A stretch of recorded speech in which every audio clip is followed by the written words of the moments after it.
muraho neza mwongeye kwirirwa ngende kubw'Imana Jean Claude nk'ibisanzwe. Iyi ni SF Media TV uko bisanzwe dusanzwe tuganira ku mateka agiye atandukanye. Uyu munsi ndashaka kuganiriza ku mateka y'inzoga itari isanzwe imenyerewe yitwaga inzoga y'Ihenero. Iyi nzoga rero ntiyanywererwaga ahariho hose cyangwa se mu birori, ahubwo yari inzoga y'ubwuzu, urukundo n'ubwumvikane mu rugo. Bayitaga inzoga y'Ihenero. Ni inzoga yafatwaga nk'iy'umugabo n'umugore, ikabahuza mu biganiro by'urugo rwabo mu gihe abana bari baryamye cyangwa se mu gihe abana babaga barimo barakina. Mu kwisobanura twifashishe umunyamateka Sanzabera Jean de Dieu.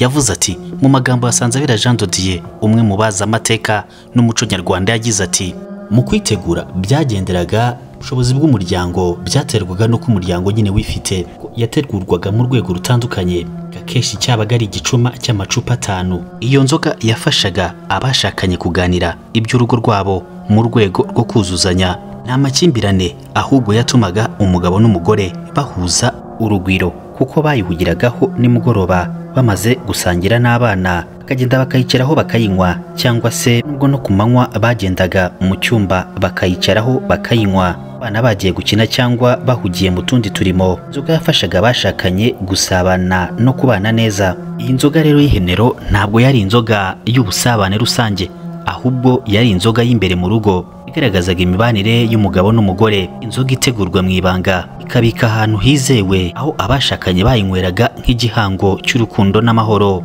Ibyo bigaragaza ko abanyarwanda ba kera bari bafite uburyo bwo kugaragarizanya urukundo mu muryango, atari mu magambo gusa, ahubwo no mu bikorwa batika, nko gusangira icyo kunywa cyihariye. Kaba cyarabafashaga kuganira mu bwiyoroshye. Inzoga y'Ihenero rero yari igikoresho mibanire, aho gusangira byafatwaga nk'igikorwa cyera byo bw'imitekerereze y'umuco. Inzoga yari uburyo bwo kuruhura umutima nyuma y'umunsi muremure umuntu aba yagiye acamo, kanabera urubuga rwo kuganira rw'umugore n'umugabo, akaganira kandi ibibareba, uburyo bwo kwiyoroshya n'urukundo. Mu buryo bw'ubutwererane yafatwaga nk'ikimenyetso cy'uko urugo rufite umutekano n'ubumwe.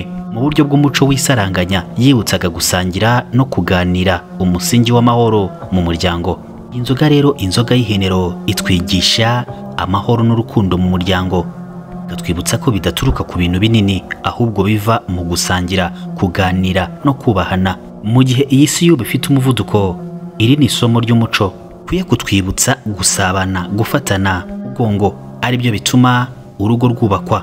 Wakwibaza uti ese mu gihe cy'ahambere ko bashakanye bahambere basangiraga inzoga y'Ihenero mu rugo rwabo, yari inzoga y'urukundo, y'amahoro kandi y'ubumwe. Umunsi ubwo dufite ikoranabuhanga n'ubuzima bwihuta, wowe urufatiro rw'amahoro mu rugo rwawe ni uruhe? Icyo kibazo wakibaza, ubundi uzakisubize, ubanze usuzume neza, maze ugaruke ku muco. SF Media, inkuru z'amateka n'umuco wacu, byasuzumwe kandi bisobanurwa n'umuhanga mu mateka Sanzabera Jean de Dieu.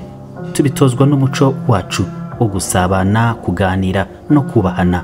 Njye mwabanaga muri no nkuru rero nitwa kubw'Imana Jean Claude. Iyi ni SF Media TV nk'ibisanzwe.